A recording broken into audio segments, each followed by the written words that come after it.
വരുന്ന നിയമസഭാ തെരഞ്ഞെടുപ്പിലേക്ക് LDFും UDFും എല്ലാം ഒരുക്കങ്ങൾ ആരംഭിച്ചു കഴിഞ്ഞു. പക്ഷെ അതിനു മുന്നേ UDFിനെ സംബന്ധിച്ചിടത്തോളം തദ്ദേശ തെരഞ്ഞെടുപ്പിന്റെ വിലയിരുത്തലുകളൊന്നും അത്ര ആവശ്യമായിട്ട് തോന്നുന്നില്ല. പക്ഷേ LDFിനെ BJPക്കും അത്രയ്ക്കങ്ങ് ആവശ്യമല്ല. പക്ഷെ LDFിനെ സംബന്ധിച്ചിടത്തോളം തദ്ദേശ തെരഞ്ഞെടുപ്പ് ഫലം അത് അവരെ വല്ലാതെ പിന്നോട്ടടിച്ചിട്ടുണ്ട്. അതുകൊണ്ട് തന്നെ അതിന്റെ ഒരു ആത്മപരിശോധന നടത്തേണ്ടത് കൃത്യമായി തന്നെ നടത്തുകയും വേണം. അതിന് ആത്മപരിശോധന നടത്തിയാൽ പോരാ, അതിന് തക്കതായ രീതിയിലുള്ള മാറ്റങ്ങൾ ഉൾക്കൊള്ളുക എന്നാണ്. മാറ്റങ്ങൾ വരുത്തുമ്പോൾ അത് ഉൾക്കൊള്ളാനും കൂടെ അവർ തയ്യാറാവേണ്ടതുണ്ട്. അപ്പൊ ഇപ്പൊ നിലവിൽ വന്ന പല വിലയിരുത്തലുകളും പാർട്ടിക്കുള്ളിൽ നിന്ന് തന്നെ അത് ചോദ്യം ചെയ്യപ്പെടുന്നുണ്ട്. നേരത്തെ അങ്ങനെ അല്ലായിരുന്നു. പാർട്ടിക്കെതിരെ വിമർശനങ്ങൾ ഉന്നയിക്കുന്നവർ മിണ്ടരുത്, ചുപ്പരഹോ, അതായിരുന്നു. അത് പാർട്ടിക്കുള്ളിൽ നിന്നായാലും ശരി, പാർട്ടിക്ക് പുറത്തുനിന്നായാലും ശരി, വിമർശനങ്ങളെ ഒന്നും അവർ അനുവദിക്കില്ലായിരുന്നു. എന്നാൽ ഇപ്പോൾ പാർട്ടിയിൽ മുഖ്യമന്ത്രി പിണറായി വിജയൻ എന്ന് പറഞ്ഞാൽ ചോദ്യം ചെയ്യപ്പെടാത്ത നേതാവായിരുന്നു, ഏകാധിപതി. കഴിഞ്ഞ ദിവസം ഏഷ്യാനെറ്റിലെ ചർച്ചയിൽ ശ്രീ ഉമേഷ് ബാബു, അദ്ദേഹം പാർട്ടിയുടെ സജീവ പ്രവർത്തകനായിരുന്നു, വളരെ മുതിർന്ന ആളായിരുന്നു അദ്ദേഹം. അപ്പോൾ അദ്ദേഹം തന്നെ കുറച്ച് കാര്യങ്ങൾ പറഞ്ഞിട്ടുണ്ടായിരുന്നു ശ്രീ പിണറായി വിജയനെ കുറിച്ച്. അദ്ദേഹം ഒരു ഒറ്റയാനാണ്. അപ്പൊ അതായത് പിന്നെ പലരും പറയുന്ന അധികാരത്തിനും അദ്ദേഹത്തിന് വിജയിക്കാനും വേണ്ടി അദ്ദേഹം എന്തും ചെയ്യും, ഏതറ്റം വരെയും. അതായത് അദ്ദേഹത്തിന് അധികാരം കിട്ടാൻ വേണ്ടിയിട്ട്. അതിലുപരി ഇവർ പറയുന്നത് പോലെ തന്നെ പാർട്ടിയാണ് വലുത്, വ്യക്തിയല്ല. എനിക്ക് തോന്നുന്നു ഒരുപാട് പാർട്ടി പ്രവർത്തകരിലും അണികളിലും എല്ലാം ഈ ഒരു വികാരം ശക്തമാണ്. കാരണം പാർട്ടിയാണ് വലുത്, വ്യക്തിയല്ല എന്നുള്ള പിന്നെ ഈ പാർട്ടിയുടെ ഒരു രീതി വെച്ചിട്ട് അവരതൊന്നും പുറത്തു പറയുന്നില്ല എന്നുള്ളത്. കോൺഗ്രസിലായിരുന്നെങ്കിൽ എപ്പോ ഒതുക്കിയെന്ന് ചോദിച്ചാൽ മതി, ഇല്ലേ? അവിടെ ഒരിക്കലും ജനാധിപത്യ പാർട്ടി ആയതുകൊണ്ട് തന്നെ ആർക്കെതിരെയും അവർക്ക് ആരോപണങ്ങൾ ഉന്നയിക്കാനും പ്രതികരിക്കാനുമുള്ള ഒരു സ്പേസ് ഉണ്ട്. ഇവിടെ അങ്ങനെയല്ല. മുഖ്യമന്ത്രി പിണറായി വിജയൻ ഇപ്പോഴും മുഖ്യമന്ത്രി ആണെങ്കിൽ പോലും അതിലുപരി ഒരു പാർട്ടി സെക്രട്ടറിയുടെ നിലയിൽ തന്നെയാണ് നിലകൊള്ളുന്നത്. അങ്ങനെയല്ല ചേച്ചി പറയേണ്ടത്. പാർട്ടി സെക്രട്ടറിയുടെ നിലയിൽ നിന്ന് മുഖ്യമന്ത്രി എന്ന നിലയിലേക്ക് വളർന്നിട്ടില്ല എന്ന് തന്നെ വേണം പറയേണ്ടത്. അപ്പോ LDFിനെ സംബന്ധിച്ചിടത്തോളം ഇത് വിശദമായി ചർച്ച ചെയ്ത് പരിഹാരം കണ്ടില്ലെങ്കിൽ, ഇപ്പോ ആഭ്യന്തര വകുപ്പിന്റെ പിഴവുകൾ ആര് മുഖ്യമന്ത്രി ആയിരുന്നാലും ശരി, ആര് ആഭ്യന്തരമന്ത്രി ആയിരുന്നാലും, ഇപ്പം ദേവസ്വം ബോർഡിന്റെ കാര്യം പറയുമ്പോൾ, ശബരിമല സ്വർണ്ണക്കൊള്ളയെ കുറിച്ച് പറയുമ്പോൾ പലരും പാർട്ടിക്കാർ ചോദിക്കുന്നതാണ്, അവിടെയുള്ള ഉദ്യോഗസ്ഥർ സ്വർണം കട്ടെങ്കിൽ അതിന് ആ വകുപ്പ് മന്ത്രിക്ക് എന്തെങ്കിലും കാര്യമുണ്ടോ? മന്ത്രിയാണോ അതൊക്കെ നോക്കുന്നത് എന്നാണ് അവർ നോക്കുന്നത്. അതായത് കടകംപള്ളി സുരേന്ദ്രൻ അദ്ദേഹത്തെ ചോദ്യം ചെയ്തിട്ടില്ല എന്നും അടുത്ത് VN വാസവൻ ഇതിന്റെ ഉത്തരവാദിത്വമില്ലേ എന്ന ചോദ്യങ്ങൾക്ക് മറുപടിയായി പറയുന്നത് മന്ത്രിക്ക് എന്താണ് അവിടെ കാര്യം. അപ്പോ പോലീസുകാർ അതിനെ ഒന്ന് മുഖവിലേക്ക് എടുത്താൽ, ഇപ്പോ പോലീസ് സേനയിൽ നിരവധി തരത്തിലുള്ള ആൾക്കാരുണ്ടാവും. അപ്പോ ആഭ്യന്തര വകുപ്പിൽ ഉണ്ടാകുന്ന എല്ലാ പ്രശ്നങ്ങളുടെയും ഉത്തരവാദി ആഭ്യന്തരമന്ത്രിയാണോ എന്ന ചോദ്യവും അവർക്ക് ചോദിക്കാം. പക്ഷേ യഥാർത്ഥത്തിൽ എവിടെയെങ്കിലും ഉള്ള ഏതെങ്കിലും ഒരു ഉൾനാട്ടിലുള്ള ഒരു പോലീസ് സ്റ്റേഷനിലായാൽ പോലും മനുഷ്യത്വരഹിതമായി അല്ലെങ്കിൽ മനുഷ്യാവകാശത്തെ ധ്വംസിക്കുന്ന രീതിയിലുള്ള ഒരു നടപടി ഉണ്ടായാൽ അതിന്റെ ഉത്തരവാദിത്വം യഥാർത്ഥത്തിൽ ആഭ്യന്തര വകുപ്പ് മന്ത്രിക്ക് തന്നെയല്ലേ? തീർച്ചയായും ആഭ്യന്തര വകുപ്പ് മന്ത്രിക്കാണ്. നമ്മൾ പറയുന്നത് എന്താണ്? ജനമൈത്രി പോലീസ് എന്നാണ് പറയുന്നത്. Janamaithri police station. എനിക്ക് ചേച്ചി ഇപ്പോഴത്തെ ഈ അടുത്ത കാലത്ത് വന്ന വാർത്തകൾ കേൾക്കുമ്പോൾ ഒരിക്കലും ജനമൈത്രി പോലീസ് അല്ല, കുലമൈത്രി പോലീസ് എന്ന് വേണം പറയാൻ. കാര്യം നമുക്കറിയാം CCTV വിഷ്വൽസ് പുറത്തു വരുമ്പോൾ. അതുപോലെ തന്നെ നമ്മൾ ഈ ജനമൈത്രി പോലീസിനെ പറ്റി പറയുന്ന കാര്യം എന്താണ്? ഏത് രാത്രിയും ഒരു സ്ത്രീക്ക് ധൈര്യപൂർവ്വം പോലീസ് സ്റ്റേഷനിൽ ചെന്ന് പരാതി നൽകാൻ സാധിക്കും. ഇതാണ് ആദ്യം മുതൽ ജനമൈത്രി ആക്കുമ്പോൾ പോലും പറഞ്ഞിരുന്ന വാക്ക് ഇതാണ്: പോലീസിനെ ഭയപ്പെടേണ്ട കാര്യമില്ല പൊതുജനം. ഒരു കാര്യം ഞാൻ തിരുത്തിക്കോട്ടെ, ഈ കേരളത്തിലെ എല്ലാ പോലീസ് സ്റ്റേഷനുകളും ഈ പറഞ്ഞ പോലെ കൊലമൈത്രി അല്ല. വളരെ നല്ല രീതിയിൽ ഇടപെടുന്ന ഉദ്യോഗസ്ഥരുണ്ട്. എനിക്ക് നേരിട്ട് അറിയാവുന്ന ഒരുപാട് പോലീസ് ഉദ്യോഗസ്ഥരുണ്ട്, എന്റെ സുഹൃത്തുക്കളുണ്ട്. അവരെല്ലാം വളരെ ഈ പറയുന്ന ജനമൈത്രി നിലനിർത്തിക്കൊണ്ട് തന്നെ ആൾക്കാരുടെ പ്രശ്നങ്ങൾ പരിഹരിക്കുന്നുണ്ട്. ചില പോലീസ് ഉദ്യോഗസ്ഥന്മാർ പറയുന്നത് കേൾക്കണം. അവർ നമ്മളിവിടെ ഇരുന്ന് പറയുന്നത് പോലെയല്ല, അവർ ജനങ്ങൾക്കിടയിലേക്ക് ഇറങ്ങി ചെല്ലുന്നവരാണ്. അപ്പോൾ പലതരത്തിലുള്ള പ്രശ്നങ്ങൾ അവർ ദിവസവും, നമ്മളിപ്പോ ചില സിനിമകൾ കാണുമ്പോൾ തന്നെ നൈറ്റ് പട്രോളിങ്ങിന് പോകുന്ന പോലീസുകാരുടെ അവസ്ഥകളൊക്കെ നമ്മൾ കാണുന്നതല്ലേ.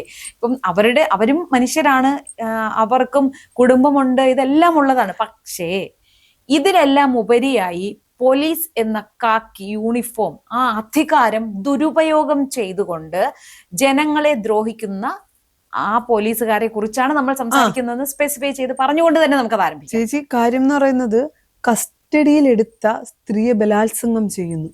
ആലോചിച്ച് നോക്ക്. അപ്പൊ എന്ത് സുരക്ഷയാണ് ഈ പോലീസ് ഉദ്യോഗസ്ഥൻ പൊതുജനത്തിന് കൊടുക്കുന്നത്? അല്ലെങ്കിൽ ഈ ആഭ്യന്തര വകുപ്പ് ഇന്നീ നിമിഷം വരെ നടപടി എടുത്തിട്ടില്ല. എന്ത് മെസ്സേജാണ് ആഭ്യന്തര വകുപ്പ് മന്ത്രി കൂടിയായിട്ടുള്ള മുഖ്യമന്ത്രി കേരളത്തിന് കൊടുക്കുന്നത്? അതല്ല, ഇപ്പൊ കഴിഞ്ഞ ദിവസം പുറത്തു വന്ന ആ മറ്റേ ഗർഭിണിയായ സ്ത്രീയുടെ ചെകിടത്തടിക്കുന്നു, ശരി, അവരുടെ ഭർത്താവിനെ അറസ്റ്റ് ചെയ്തു, അവർ പോലീസ് സ്റ്റേഷനിൽ വന്ന് കയർത്ത് സംസാരിക്കുന്നു, ശരിയാണ്. അപ്പൊ പോലീസ് അപ്പൊ എന്താ അവരുടെ നെഞ്ചിൽ പിടിച്ച് തള്ളുകയും ആ ദൃശ്യങ്ങൾ പുറത്തു വന്നില്ലേ, അവരുടെ കർണത്തടിക്കുകയും ചെയ്യുന്നു. അങ്ങനെയാണോ പോലീസുകാർ പെരുമാറേണ്ടത്? പിന്നെ അതിന്റെ മറ്റൊരു ഘടകം പറയുന്നത്, ഇങ്ങനെ പോലീസ് പെരുമാറി, ഇത് CCTV ദൃശ്യം അവിടെ ഉണ്ട്, ഇതിനെ പൂഴ്ത്തിവെക്കാൻ എന്തുകൊണ്ട് ഈ ഉദ്യോഗസ്ഥർ ശ്രമിച്ചു എന്നുള്ളത് അത് ഒരു പ്രധാന ചോദ്യമാണ്.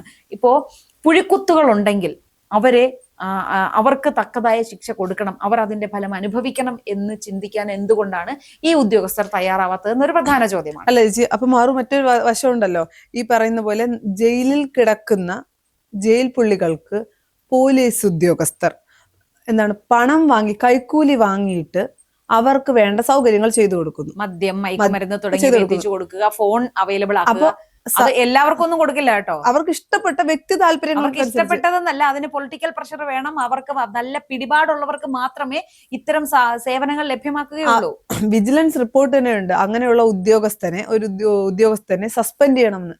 അതിന് പോലും കേരളത്തിന്റെ ആഭ്യന്തര വകുപ്പ് ഒരു നിലപാടോ ഒരു തീരുമാനമോ എടുക്കുകയോ സസ്പെൻഡ് ചെയ്യുകയോ ചെയ്തിട്ടില്ല. അത് എന്തുകൊണ്ടാണ് എന്ന് നമ്മൾ ഈ ജനങ്ങൾ അത് ബോധവാന്മാരാകണം. സർക്കാരിന് ഇഷ്ടപ്പെട്ടവരാണ് അവർക്ക്. അതായത് എന്തായാലും പാർട്ടി ഗുണ്ടകൾ എന്തായാലും ഉണ്ടാവും ഇല്ലേ? ഈ പാർട്ടി ഗുണ്ടകൾ ജയിലിനകത്തായാലും പുറത്തായാലും അത് പാർട്ടിക്ക് വേണ്ടി തന്നെ പ്രവർത്തിക്കുന്നവരാണ്.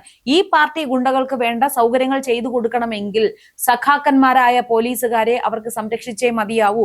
അവർക്കെതിരെ നടപടിയെടുത്താൽ എങ്ങനെ അവർക്ക് ഈ കാര്യങ്ങൾ ഓപ്പറേറ്റ് ചെയ്യാൻ പറ്റും? അറിയില്ലേ, കോടതിയിലേക്ക് കൊണ്ടുപോകും വഴി മദ്യപിക്കാൻ അവസരം കൊടുത്തത് ഇല്ലേ? ഇതൊക്കെ നമ്മുടെ കേരളം കണ്ടുകൊണ്ടിരിക്കുകയല്ലേ? അതിനുള്ള തിരിച്ചടിയാണ് ഈ തദ്ദേശ തെരഞ്ഞെടുപ്പിൽ ജനം കൊടുത്തത്. ചേച്ചി, അങ്ങനെ പറയുമ്പോഴും ഇപ്പൊ തദ്ദേശ തെരഞ്ഞെടുപ്പിന്റെ ഫലം LDFനെ ഞെട്ടിച്ചിട്ടുണ്ട്, അതിൽ യാതൊരു സംശയമില്ല. പക്ഷെ ഇന്നും തകർത്ത് കളഞ്ഞു, മാനസികമായി തകർത്ത് കളഞ്ഞു. പക്ഷെ അവർ ഇന്നും പറയുന്നത് ഭരണവിരുദ്ധ വികാരമില്ല എന്ന്. പക്ഷെ ഇപ്പൊ അത് തിരുത്തിയിട്ടുണ്ട്, അവിടെ പാർട്ടിക്കുള്ളിൽ നിന്ന് തന്നെ വിമർശനം. അതാ ഞാൻ പറയുന്നത്, കഴിഞ്ഞ ദിവസത്തെ CPM യോഗത്തില്, തിരുവനന്തപുരത്ത് ചേർന്ന യോഗത്തില് കാര്യം പൊന്നാപുരം കോട്ടയെന്ന് LDFന്റെ പൊന്നാപുരം കോട്ടയുള്ള തിരുവനന്തപുരം കോർപ്പറേഷൻ LDFന് നഷ്ടപ്പെട്ടു. അപ്പൊ അതിന്റെ വിമർശനങ്ങളും സംസാരങ്ങളുമായ യോഗത്തിൽ പറഞ്ഞൊരു കാര്യം, ആഗോള അയ്യപ്പ സംഗമം നടത്തിയത് നല്ലത് തന്നെ, അതിൽ വിമർശനമില്ല. പക്ഷെ ആഗോള അയ്യപ്പ സംഗമത്തിൽ എന്തിന് വെള്ളാപ്പള്ളി നടേശനെ മുഖ്യമന്ത്രിയുടെ കാറിൽ കൊണ്ടുപോയി എന്നൊരു ചോദ്യം ഉണ്ടായിരുന്നു. ആദ്യം മാധ്യമങ്ങൾ അത് പറഞ്ഞപ്പോ വളരെ പരിഹസിച്ചവരാണ് മുഖ്യമന്ത്രി. അതുപോലെ മറ്റൊരു ചോദ്യം എന്ന് പറയുന്നത്, മുഖ്യമന്ത്രി വെള്ളാപ്പള്ളി നടേശൻ വിവാദപരമായിട്ടുള്ള അല്ലെങ്കിൽ വർഗീയത പ്രസംഗിക്കുമ്പോ, വിവാദം എന്ന വാക്കൊന്നും അല്ല, വർഗീയത പ്രസംഗിക്കുമ്പോ എന്തിന് മൗനമായി സപ്പോർട്ട് ചെയ്തു? പൈസ കൊടുത്ത് ഇറക്കി ഇത് വർഗീയത പറയിപ്പിച്ചതാണെങ്കിലോ. കാരണം CPMന്റെ നേരത്തെയുള്ള നയങ്ങൾ ന്യൂനപക്ഷ പ്രീണനമായിരുന്നു. അത് കഴിഞ്ഞ് ന്യൂനപക്ഷ പ്രീണനം നടത്തിയപ്പോഴേക്കും BJP ഇവിടെ വന്ന് ഭൂരിപക്ഷത്തിന്റെ സപ്പോർട്ട് കൊണ്ടുപോകുന്നത് ഇവർ കണ്ടുകൊണ്ട് നിൽക്കുകയാണ്.